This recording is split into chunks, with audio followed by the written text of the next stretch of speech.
the money that we'd sort of saved and put together in this house and the things I'd sold in 7 weeks was spent, and more money I might add, because I borrowed more money. And then after 7 weeks, everything had gone. You know, and you sit there, you got no house, you got no drive, all you've got is a lovely wife, and no job. The 1992 FIA Formula One World Champion is Nigel Mansell. The years of sacrifice, the years of frustration, all melted away as Nigel Mansell, recovering from his recent operation, hopped up the steps to collect his World Championship award earlier this month in Paris. Britain's first Formula One World Champion for 16 years, for the second time the BBC Sports Personality of the Year. Nigel had much to reflect on as we met to review his World Championship season. Nigel, you've dreamt about that World Championship for so long. What's the reality like? Getting better every minute, every day. As Jackie Stewart has told me, with time it even gets better. It certainly made you a busier man, hasn't it? Oh dear, I mean, every single day we sort of have appointments on the hour for various things, and I mean, we're fully scheduled and booked now for the next 10 days, and that encompasses 3-4 different countries, and you know, at the end of it, it's actually finishes in the Isle of Man with the Lieutenant Governor throwing a huge party for the island and my good self before we return to America, which is fantastic. Well, we're going to take a look back now at how you achieved that world title. It all began in South Africa, South African Grand Prix at Kyalami, beginning of March. And this was the event that welcomed South Africa back as a host and participant in world sport. And they got a graphic insight into the scale of the modern Formula One World Championship. For any racing driver, Formula One is the peak of the sport. For engineers and innovators, this is the cutting edge. Ayrton Senna and McLaren came to Kyalami defending the World Championship for both drivers and constructors. There was exciting new talent, the German Michael Schumacher. Surely this would be the season he'd claim his first Grand Prix victory. His Benetton teammate Martin Brundle, at last a chance for the British driver to show his undoubted talent. From Ferrari, a legendary reputation but no great optimism. The team management had been in turmoil, and the former world champion Niki Lauda was drafted in to try and put things right. All I'm really doing is to be an advisor to Mr. Lombardi, who is in charge, and they all want to do is just to use my experience and see if I can help. So really all I'm doing is watch the whole team performing, and if I see something I just give my comment. But really the specific problem is that Mansell is quicker. From the first Kyalami qualifying session, Mansell and Williams were a class above the rest. I start the season, I believe, in the strongest position at any start of any one year. Myself, mentally, physically, being focused, the car, we know the car. The only thing we've got new is the active. We've got certainly 70% better chance of getting the job done this year, from the word go. Mansell's got away extremely well as they go up to the first right-hander, and sure enough, the McLaren has dropped right back and up to the first left-hander. That is turn 4. It's Mansell in the lead. And this looks like a real tough uphill struggle for the McLaren. Senna is going to have to fight. The lazy charging in 4th place. Riding round with Ayrton Senna into the turn 3. This is where there is a 4G loading on the drivers, 155 miles an hour at this point. This is turn 4, down to 70 miles an hour, underneath the banner in a moment, and on towards turn 5. That's the right-hander where there is a 4.5G loading. Mansell took that corner once in 6th gear yesterday, and that was on his pole position lap. Senna clearly struggling for speed. Mansell very comfortable in the lead. He's now got nearly 5 seconds, 4.8 seconds. Mansell betrays it. I believe it's only the brilliance of Ayrton Senna that's keeping the McLaren in 3rd position, because look how Gerhard Berger is struggling behind Schumacher there in the Benetton, who is still chasing a Lacey. Well, he's done everything right today. No mistakes from Nigel Mansell. A marvellous drive. It's been easy, but he's handled it perfectly professionally. Tremendous win and a great start to 1992.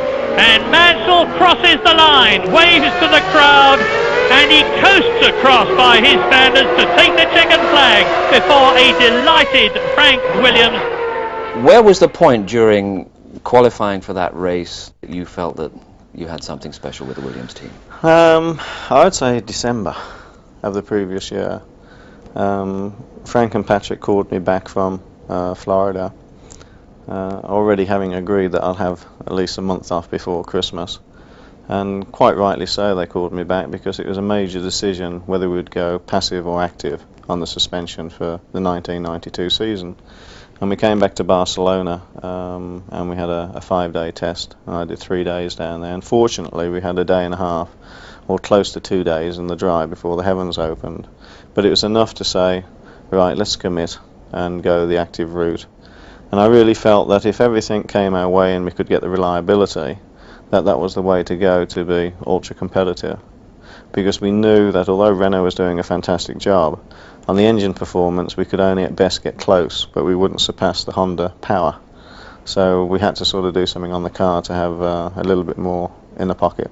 And then you produced this sequence of 5 victories, 5 straight wins at the start of the season. There were tough races within that sequence. Certainly Barcelona was one, wasn't it? I mean, Barcelona, yes, I think it was one of the biggest frights I'd ever had in my life, really, when I was in the lead with 17 to 19 seconds. And I guess that I was defending my position in Barcelona because the conditions were atrocious. But then, I mean, this young, splendid upstart, Michael Schumacher, was catching me at about sort of 2 or 3 seconds a lap. And I was pushing real hard, but staying, if you like, with the margin, because I didn't want to sort of make any mistake. And there's no question that the active works totally different in the wet than it does to the dry. I would say that whatever advantage there is disappears totally, because you can't lower the car. Because if you do, you just aquaplane. The bottom of the car touches the water on the track and you just aquaplane and lose your steering and everything. So we have to raise the car incredibly, and maybe in some respects higher than the normal car. And so then I had this fright of Michael catching me, and he got within 5 seconds, and I was pushing harder and harder in the car. And I was saying to myself, I don't believe this, I really don't believe it. And I was tense in the car, and I was thinking, how many laps to go? And I was thinking, well, I'm going to lose it, but I'm not going to spin off. I just didn't want to spin off. Schumacher still everything to play for. Mansell having to defend and under threat for the first time this season. And this is a test indeed for Nigel Mansell. The conditions are horrible, and one that he doesn't want to be put to. And Mansell has put in a quick one, and Mansell has indeed kept something in hand. He has responded to Michael Schumacher. So then I changed my lines totally, changed the setting of the car as well a little bit, and then started to sort of, I stayed with him, he didn't catch me anymore, and then I managed to pull away. And I tell you, the relief I had in that car, it was like the first couple of laps I extended the gap, I felt as though I'd already won the race. I mean, the tension just drained out my body because I was really tense.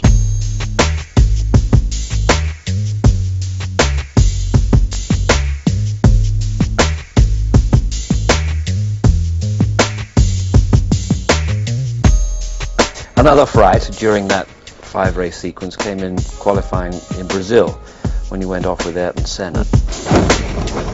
What precisely happened there? Well, I will tell you exactly what precisely happened. I mean, at the time, I covered it up. And you know, drivers cooperate at times with one another, and you actually can point outside the cockpit when you actually catch someone on a quick lap which way to overtake them. And I called Ayrton very quick, which was shown on television, and he pointed outside the cockpit which side for me to overtake. And I thought, hey, he's cooperating, great. So I went for it. Then all of a sudden he accelerated alongside and shut the door, and we ran out of track. So for whatever reason, let's say there's a miscommunication. I don't know, but it wasn't terribly helpful. It certainly gave me a good headache and a reminder not to trust him. We can contrast that with what happened in Monaco. You were bleeding, you were heading towards a possible 6th victory. You came into the pits and then re-emerged behind Ayrton and locked into this terrific struggle over the closing laps. First of all, why did you come into the pits? Well, it was one of those situations that all the wheel nuts were tightened up on the grid, but somehow, for whatever reason that the team might know, the engineers, that the outside nut on the left side of the car came undone a couple of turns, which just then cocked the wheel, and of course the space between the wheel rims and the uprights is very, very small, and it needs a little bit of a tilt, and it started to machine the inside of the wheel, which acted like a brake, and coming through the tunnel the car almost went into a spin, and I thought, I got a puncture, straight away. So I had to come back to the pits very, very gingerly. The crew did the best job they could possibly, because you can imagine with only 8 laps or so to go, they were in a panic too. They pulled the wheel off with the wheel nut in the gun, but unfortunately, if I understand correctly, as the gun came out the wheel nut came out the gun and went spinning down the pit lane. So then we had to get another wheel nut to go in the gun to put the other wheel on and tighten up. So it was a little bit longer stop than perhaps it should have been, but they did a superb job in getting me back out. And of course, unfortunately, I came back out literally 3 or 4 seconds behind Ayrton with a number of laps left. And as they come through to complete lap 75 with 3 laps to go, Ayrton Senna has got to keep Mansell behind him for 3 whole laps, and Mansell will never have been more determined to get past anybody. These two are the implacable rivals in Formula 1, and you can see for yourselves what the situation is now as Mansell swarms around all over the McLaren into Casino Square again. There's 3 laps of this that Ayrton Senna has got to resist, and Nigel Mansell knows that the man ahead of him is the man that can deny him his 6th successive Grand Prix victory and his first Monaco Grand Prix win. And it could be the chicane. Remember that last year, the chicane that they approach after they have left the tunnel is where Mansell did his stupefying passing manoeuvre on Alain Prost Ferrari to move up to 2nd place. This is where he did it. Senna probably remembers that too. This is lap 76. They're going to be starting the last lap of 1 at the end of this one. What a battle for the lead.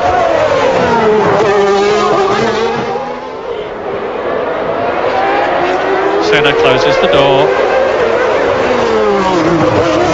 Out of the swimming pool.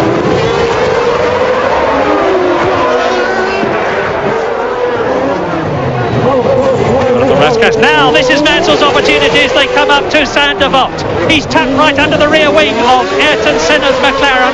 This is the start of lap 77, the last lap but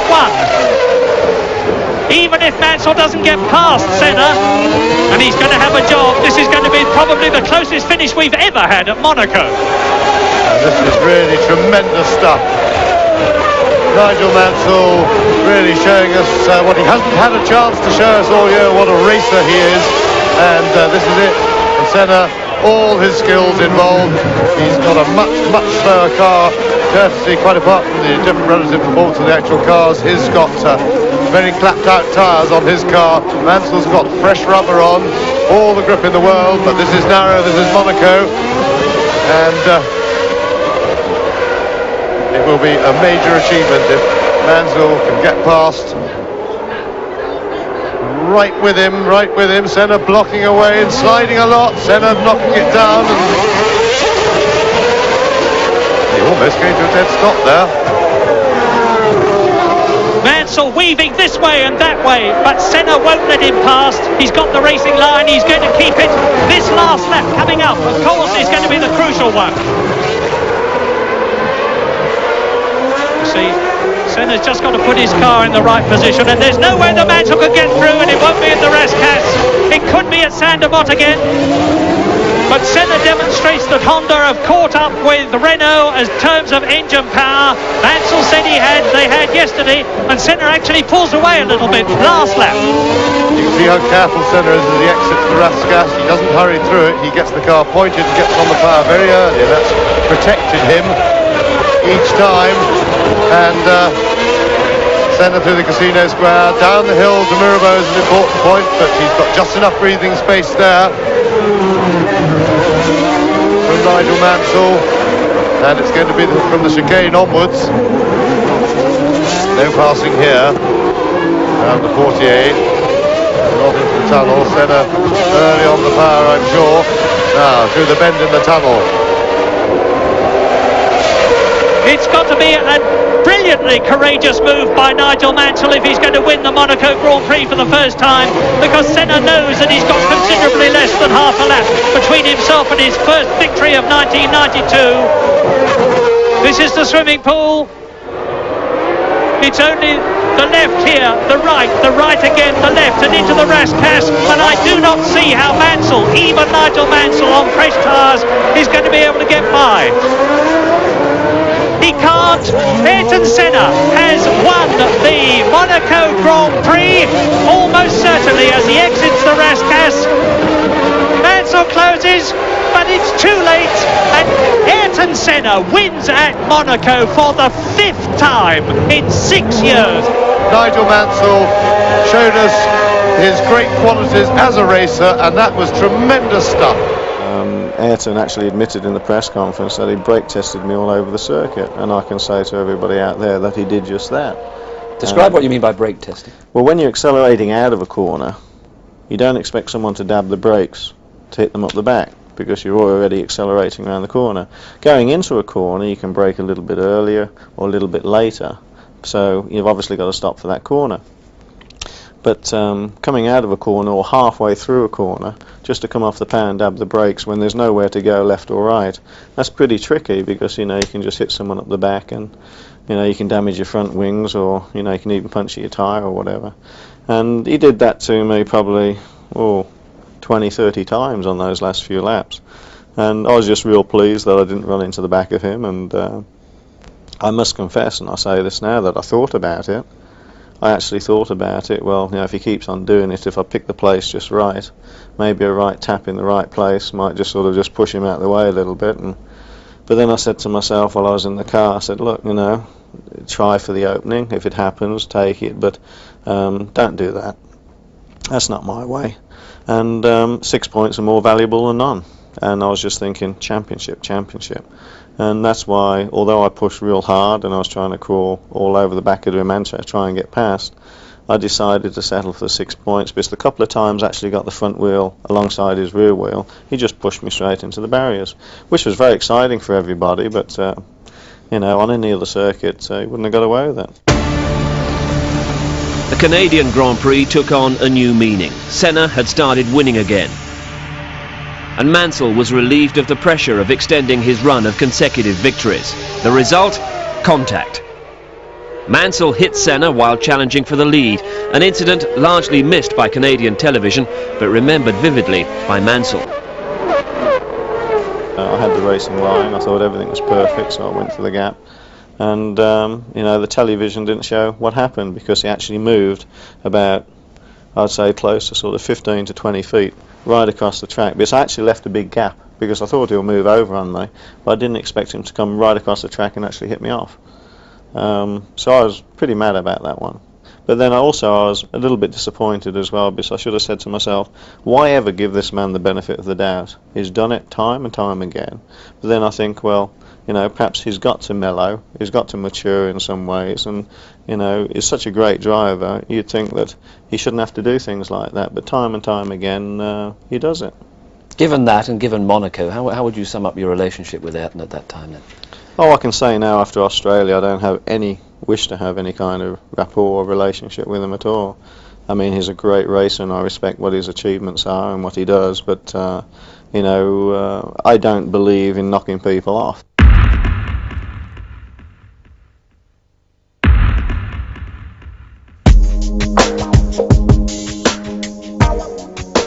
The French Grand Prix at Magny-Cours, where we got an insight into the racing relationship and the Williams team relationship of Mansell and Patrese. Mansell attacks.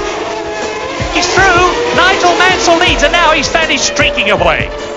Now that was interesting. Patrese raised his arm as he came over the line then. Patrese was leading out of the final corner on the lap then, and as he went past, he put an arm up and Mansell went by. Well, he let me by, but I would say that I was pushing him real hard if you watch the footage, and he doesn't like being pushed that hard. The one rule that we do have in the team, which is very good, is that we can race like crazy but don't have one another off. And we did touch a few times, and I think he got a little bit excited, and he's actually being radioed saying, look, you're behind on fuel. and he knew that if he tried to keep going like that, he wouldn't finish the race anyway. He'd be 2 laps short. Close to 200,000 were at Silverstone for British Grand Prix Sunday, but the crowd for Friday qualifying saw a record lap from Mansell, described by Jonathan Palmer. And hard on the power in second gear, third gear, fourth gear, fifth gear, across the start-finish line at 170 miles an hour and into sixth to 185 before dabbing the brakes, down to fifth, sweeping through Copse at 150 miles an hour, right out to the edge of the circuit, up to sixth, down towards Beckett's complex, dab on the brakes, down to fifth, 170 there, down to fourth, 150, and once again 130 through the last right-hander of Beckett's. Hard on the power, accelerating, sweeping to the outside of the circuit, taking the racing line, moving across now up to the left-hand side towards Stowe Corner, 185 miles an hour, dab the brakes, down to fourth, 120, sweeping round, keeping tight, hard on the power now, down through the Vale, fifth gear, up to 165, hard on the brakes again, down to second, 60 miles an hour, up to 70, into third gear, fourth gear, pulling 4G now, fifth gear,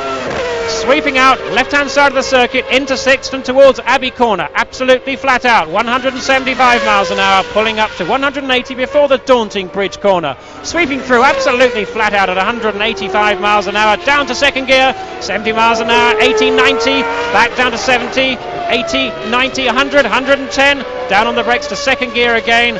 One more corner to go, second gear through the last part of Woodcut, hard on the power, second gear, third gear, fourth gear, fifth gear, and across the line in a fantastic 1 minute 18.9, the fastest ever lap around the Silverstone Grand Prix circuit.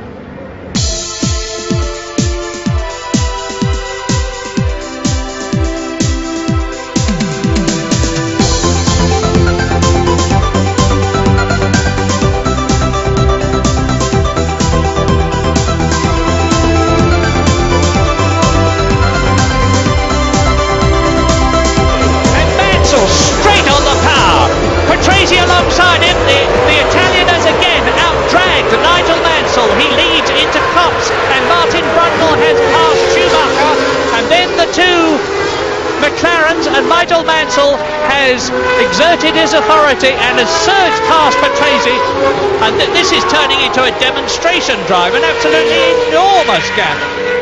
This is a fantastic performance by Nigel Mansell. He has persevered for the years, and he is now the leading British driver in terms of Grand Prix wins of all time, and what a place to do it for him. Silverstone, he's done it magnificently and in great style. He's managed it well, he's done everything he has to do, and Mansell now set fair to win the World Championship. They love him and he loves them, and Nigel Mansell comes out of Luffield 1 into Luffield 2, which is the last corner but one. They're breaking ranks, the Union Jacks are waving, and Nigel Mansell wins the 1992 British Grand Prix in terrific style.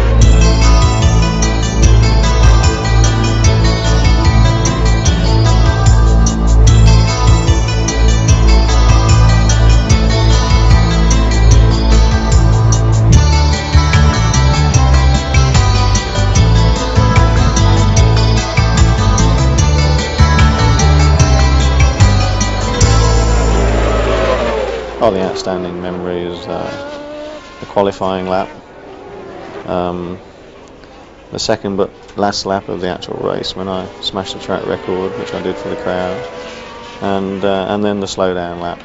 I mean, the people coming across the circuit. I mean, it's just it just makes you feel incredible. There were some negative things said about the crowd response, and people are obviously fairly safety conscious at a time like that. But it meant a lot to you, didn't it? Oh, look, you know, the thing is that when things happen spontaneously like that, as long as everybody is reasonably sensible, and, you know, thank the good Lord, and let's touch a little bit of wood, no one actually got hurt. To have young men, middle-aged men, and I can actually emphatically say I witnessed elderly ladies running onto the track of 60 plus. That's very special, I think, in this country. And I'm not going to criticise them, I'm going to congratulate them and thank them, because their support is just phenomenal. How did you actually come down from an experience like that? Well, very quickly actually, because when they lifted me out the car, I had one certain man holding me from underneath, and that woke me up. I was very tired, so I came down to the ground quite quickly after that. But that evening you wouldn't have slept very much, I wouldn't have thought. No, you don't really, because you know, we had a party and we stayed the night in Silverstone that night, as we've done historically for the last 8-9 years, and a few people come by and we have a barbecue, and then we just sort of doze, I would say, really, in the campsite before getting up early the next morning to leave. But that sort of situation is a fairy tale. It really is, because the 5 victories I've had in England are the most special victories I've had in my career. The Silverstone crowd were convinced they were welcoming a British world champion, and they were right to feel confident. Whether they were right to celebrate in quite the way they did is a serious concern for the sport. Behind Mansell and Patrese, Brundle had taken another fine 3rd place. But Mansell, with a 36-point lead, was surely just a few races away from the World Championship title.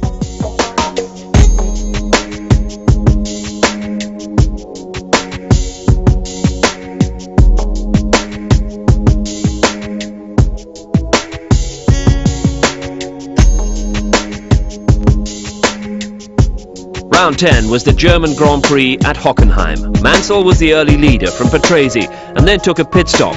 Now he's back in the race and for some time has been running second to the man on his inside, Ayrton Senna. On lap 19, Mansell makes a challenge. And Mansell goes over the corner there. And later that same lap, he tried again. And Mansell goes again now. Is he going to get through this time? Indeed he is. Mansell would win from Senna, and to the delight of the German crowd, Schumacher was in 3rd. It was a win that meant that Mansell could clinch the title at the next round in Hungary. Maybe even a place in the top 3 would be enough.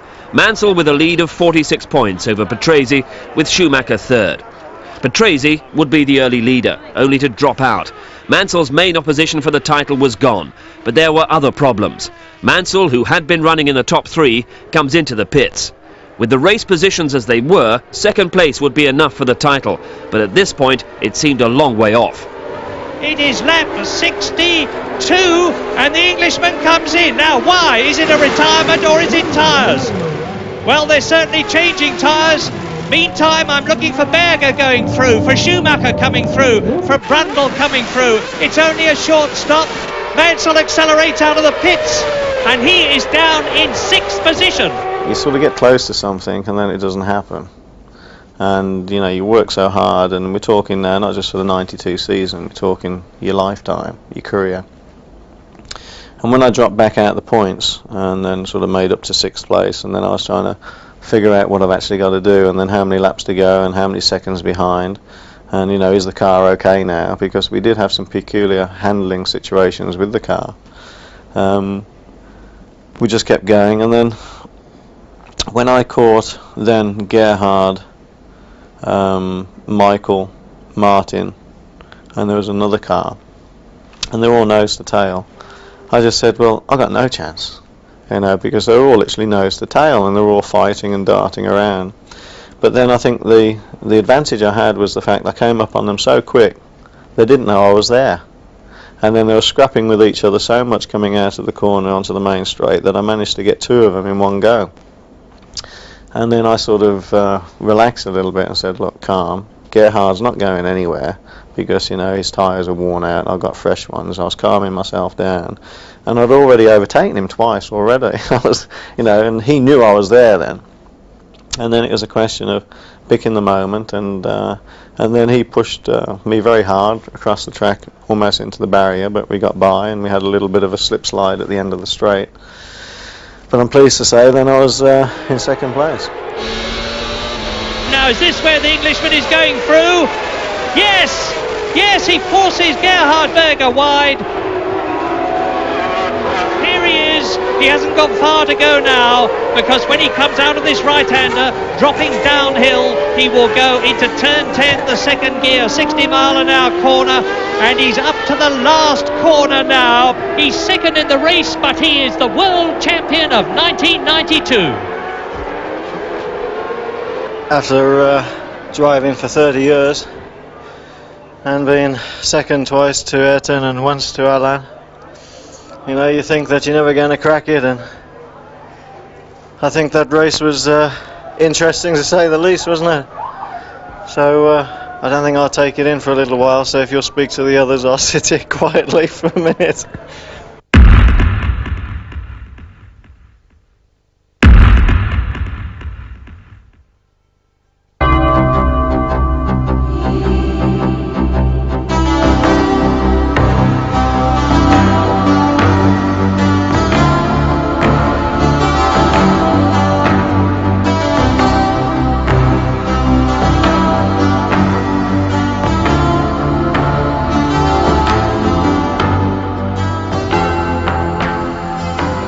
Paid this year for all the hard work and heartaches. There's an awful lot of things been thrown our way. We've had an awful lot of people who have not helped my career, but we've also had a staunch lot of supporters which have helped. But the single most important part of my career has been the support worldwide from the fans, and without any exception the fans of this country, and they're the ones I've got to thank the most. They're the ones that are the closest to my heart. Mansell had dominated the season, but there were plenty of stories, plenty of achievements in the pack behind. Michael Schumacher arrived as a considerable star with Benetton, eventually taking third place in the championship behind Mansell and Patrese. Schumacher and his teammate Brundle looked evenly matched at the Belgian Grand Prix at Spa, but the German recovered from this mistake that let Brundle through, and with Mansell and Patrese hitting problems, Schumacher would lead the two Williams home for his first Grand Prix victory.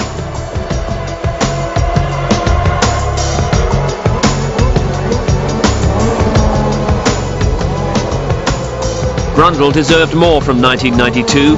He finished 6th in the championship, and by the end of the season he'd achieved the consistency that he was missing at the start. He was the only driver to score points in each of the last 9 rounds. But the season had begun with a spin on the very first lap of the South African Grand Prix, and there were retirements in Mexico, Brazil and Spain. Released by Benetton for 1993, he shouldn't be out of Formula One for long. Brundle was a splendid second in Italy, where Ayrton Senna took only his 3rd win of the season.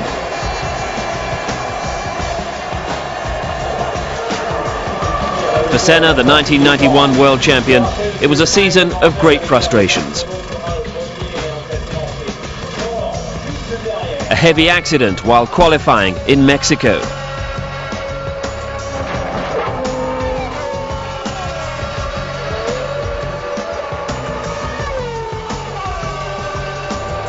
And as Mansell and Patrese made their escape, he was accused of holding up the rest of the field in Brazil. In the French Grand Prix, he became the victim of Schumacher's enthusiasm. A few others were victims as well.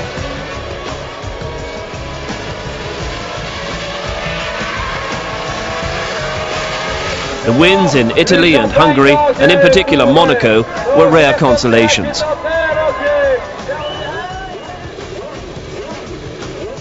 And with Honda leaving Formula One, Senna's plans, and indeed McLaren's, are none too clear for 1993.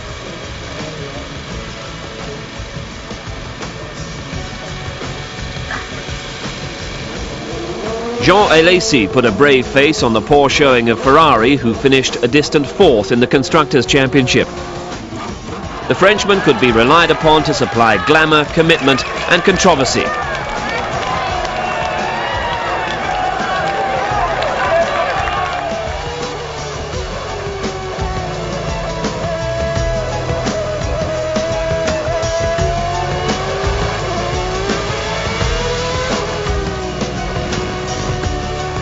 That's the Alesi commitment.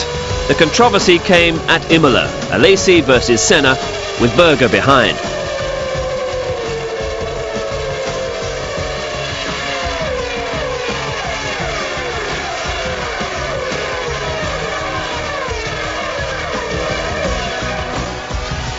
Jean Alesi, who tried hard in a trying year. Riccardo Patrese had his best ever season, a win and 6 second places, second in the championship. But he was never more than an able support for Mansell, the new world champion. The world motor racing champion Nigel Mansell says he'll retire from Formula One competition at the end of this season. He announced his decision before. To my mind, it comes down to fair play, or the lack of it. Money, a trigger for the problems after Hungary, is now no longer an issue for me. And just so you know, because I want you to know everything, I was just told and whispered that everything's agreed, just as I was sitting here before you now. But everything plainly was not agreed. What was certain was that Alain Prost had tied up a 1993 Williams drive way back in February.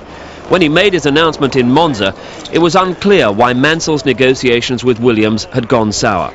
Certainly Ayrton Senna offering to drive for Williams next year for free hadn't helped, but he was not a realistic candidate to run as a teammate to Prost. Mansell swiftly decided to race IndyCars in North America next year, a big loss for Formula One and a turn of events that had surprised and angered Mansell.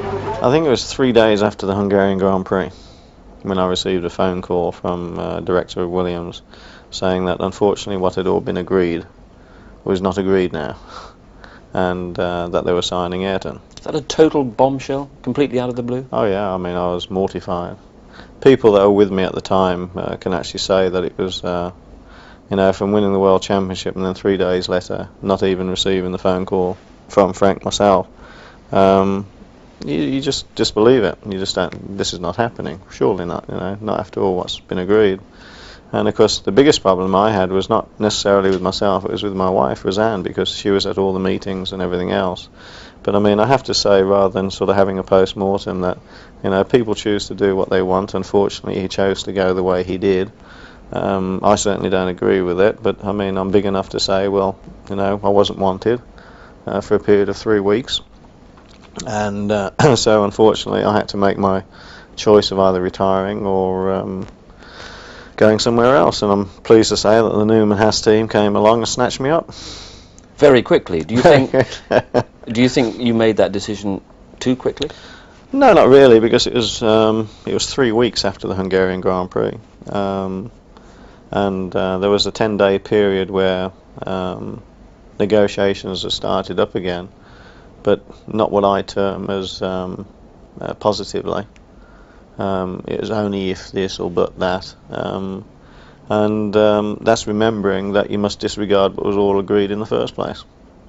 So it was just, you know, very regrettable, and it's a great shame, and you know, the loser in all of it is obviously the sport itself, and the fact that I won't be able to defend my championship in the manner which that I was afforded to win it. We're talking large sums of money, and I thought several times we were very close. Maybe we were, but of course by this time Nigel had become unsettled. I think he was a little more worried than he admitted about the prospect of Prost being his teammate. He had heard the rumours about Senna talking to the team. These also unsettled him, and I think maybe his pride was a little dented. I can well understand that. My opinion is that he was too hasty, but he is his own man, and only he can judge what is best for him, and at the end of the day you must respect what he has decided to do, which is go to America, and I wish him well, truly wish him well in that. I think he'll just electrify them. In the meantime, the championship went on, and there was no less commitment from Mansell, who in Portugal was chasing that elusive 9th win that would give him a new season's record for Formula One. He'd qualified on pole position and had stormed away from the field in the opening laps. Then came a pit stop that the whole team must have approached with some trepidation. Estoril was where a pit lane mistake last year had effectively cost Mansell his title chance.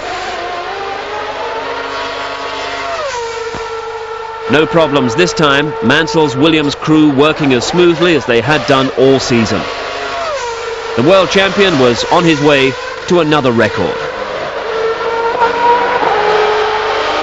Nigel Mansell just underlines really what a terrible shame it is that we're losing him to kart racing in the United States, and it's a pity for everybody, but he's shown us today just what we're going to miss, because we will miss him.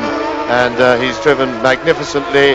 He took it pretty quietly early on, then in the middle of the race, he really put the hammer down and charged away from everybody and turned it into yet another very easy win indeed. And as Mansell crosses the line, Mansell wins the Portuguese Grand Prix and a record 9th win in one season.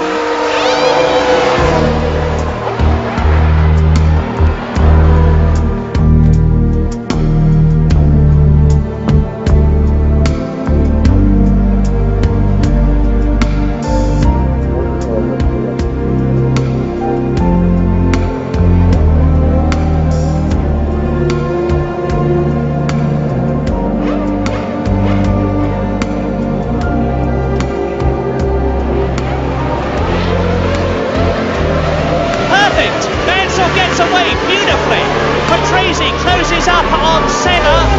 Everybody is getting away. Mansell leads. Senna second. Patrese third. Schumacher is up to fourth. Alesi is fifth. Berger is down to sixth. Brundle is seventh. There's a spinner. It's one of the Delaras. Mansell with Senna tucked up behind him. Senna is giving Mansell no rest at all. The last Grand Prix in their present circumstances for both of them. Each regards the other as his main rival, and rightly so. And what a classic this is turning out to be.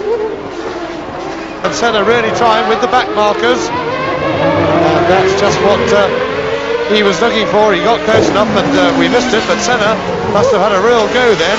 And there's still a car in front of them. They'll both go out! Mansell was destined not to finish the Australian Grand Prix, and that's exactly the same situation for Ayrton Senna that he was in the previous year with his left wheel, and Mansell is furious! I think I'm going to give him the benefit of the doubt. I think he misjudged his braking totally. I think he was incredibly fired up for the last race, because it's probably his last race for a year. I don't know whether he's going to drive in 93. And he definitely has a problem of not being in the best car and having the best equipment at all times. And I think he was rattled to the point that it affected his judgment. And I don't think, I hope anyway, that he didn't do it deliberately. I'd like to think that he made a very small error, which unfortunately had the magnitude of sidelining both of us, which was a great shame. You mentioned the manner in which he brake tested you in Monaco. There's been speculation here that maybe that was an element. Well, you go into a corner there, which is only a second gear corner, and I was braking, and when he actually hit me, I was in the apex pretty well of the corner. I have to brake, and I have to go around that corner, and I would suggest that in that corner you're braking down from 160 miles an hour, and at the time when he hit me, we were only a matter of 30 feet from the corner. So you'd actually started braking at least probably 40 yards sooner than that. So I would suggest that he just missed his braking point, and if I hadn't have been in front, he wouldn't have made the corner anyway. Apart from that, what sort of exit did you make to the Formula One scene? You got out of the car, you walked back to the paddock, then what? Well, it's funny because, things happen in slow motion, and I was going through my mind that perhaps the best thing I could do now, and I got the perfect excuse, is go back there and deck him. But it looked possible at one moment. Oh, it looked possible at one moment. I got to say that it actually went through my mind, and then I said, no, he's made a pretty serious mistake. He's taken the champion out of the race, he's taken himself out of the race, he's sidelined both of us, which was going to be a great race if we would have both continued and not had the problem. And I said, no, I don't want any confrontation. I'm going to go and do it properly and go and see the stewards and see what they have to say about it. Because I honestly thought that it justified him at least being called to the stewards and being talked about. Regrettably, it wasn't to be. So I just said a few things and decided to leave without seeing him, because if I'd have seen him, there'd have been too much to write about. That was it. You packed your bag, you left the circuit, and that was Formula One for you? Yes, that was Formula One, but I've got an inordinate amount of friends in Formula One, and I've got phenomenal fans and some great sponsors. So although I've left, I've still got the contacts, I've still got the friendships, and so it's still going to be a whole part of my life, because I mean it's been my whole life for so long. The end of 1992 and the 1993 Formula One season will go ahead without its reigning world champion and possibly without its other great star, Ayrton Senna. But last season was full of reassurance that Grand Prix motor racing would remain the great spectacle it's always been.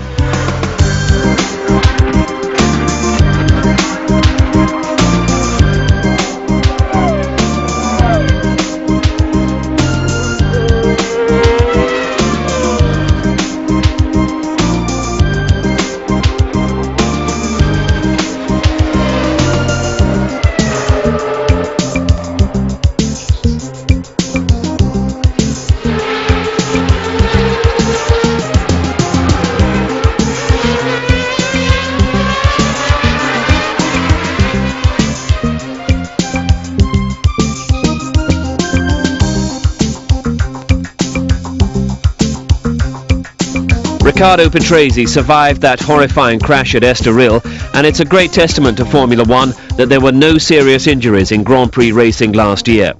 As Mansell leaves, a fine opportunity presents itself for Damon Hill, who's been named alongside Prost in the Williams team next year. He'll have the burden of British expectations, which Mansell has borne throughout the last decade. 3 times runner-up, but finally the champion.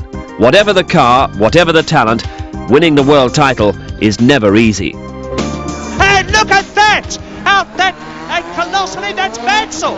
That is Nigel Mansell, and the car absolutely shattered. He's fighting for control, and you can see what's happened. Mansell is out of the race. Now, this could change and will change the World Championship.